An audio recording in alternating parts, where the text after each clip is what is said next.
Kerane ya. Hai, Paul.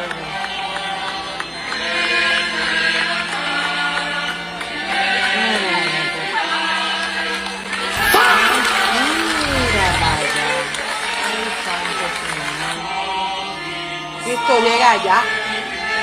Hai, Paul.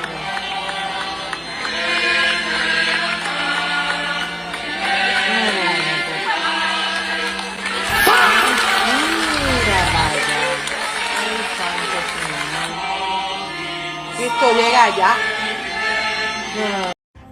Bismillahirrahmanirrahim. Assalamualaikum warahmatullahi wabarakatuh. Apa kabar Qafizan semuanya? Semoga kita selalu dalam lindungan Allah Subhanahu wa taala. Coba Qafizan semuanya. Ini adalah salah satu video yang saya dapat dan ini viral di luar negeri, yaitu seorang pastor, dia menggunakan tengkorak. Tengkorak ini tengkorak wanita yang dulu diyakini sebagai wanita yang cukup terhormat, wanita suci. Kemudian tengkorak ini dimasukkan ke dalam kepala daripada patung Bunda Maria. Praktek seperti ini itu sebetulnya di dalam kitab suci mereka itu dilarang. Disebut sebagai praktek nekromansi. Nekromansi itu kalau di dalam komik-komik itu adalah sesuatu yang menggunakan mayat gitu. Sesuatu yang menggunakan mayat atau makhluk-makhluk yang sudah meninggal dunia atau sudah mati.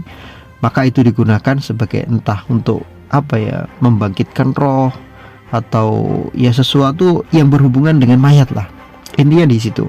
Makanya kalau kita baca di komik, manhwa ataupun misalkan di dalam anime, ya kita akan mendapati bahwa orang-orang yang berprofesi sebagai necromancer itu mereka bisa membangkitkan mayat-mayat hidup, baik itu tengkorak, skeleton, kemudian bisa membangkitkan para orang-orang yang sudah mati itu, mayat-mayat hidup dan sebagainya, digunakan sebagai tentaranya. Inilah nekromansi.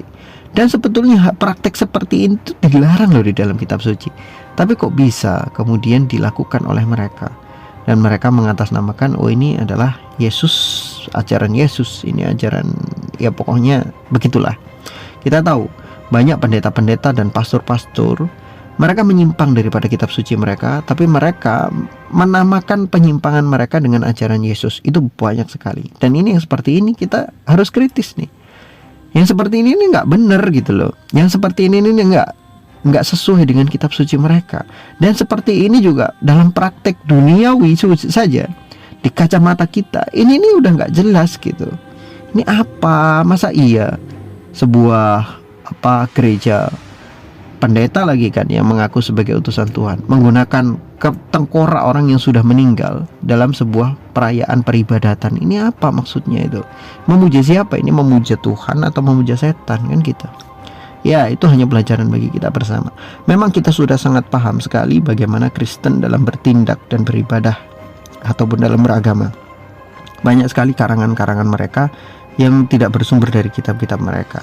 Nah, yang seperti ini yang kita kritisi. Karena supaya apa? Supaya orang-orang Kristen dan kita sendiri sebagai orang Islam sadar bahwa kalau sebuah agama tidak didasarkan kepada kitab suci, tidak didasarkan kepada firman Tuhan, yang terjadi adalah kekacauan. Setiap manusia punya ibadahnya masing-masing, membuat ibadah mereka masing-masing dengan versi-versi mereka, tapi mereka menganggap itu semuanya adalah ajaran dari Tuhan. Padahal Tuhan gak pernah mengajarkan demikian. Wallahu a'lam bishawab. Semoga bermanfaat bagi kita semua.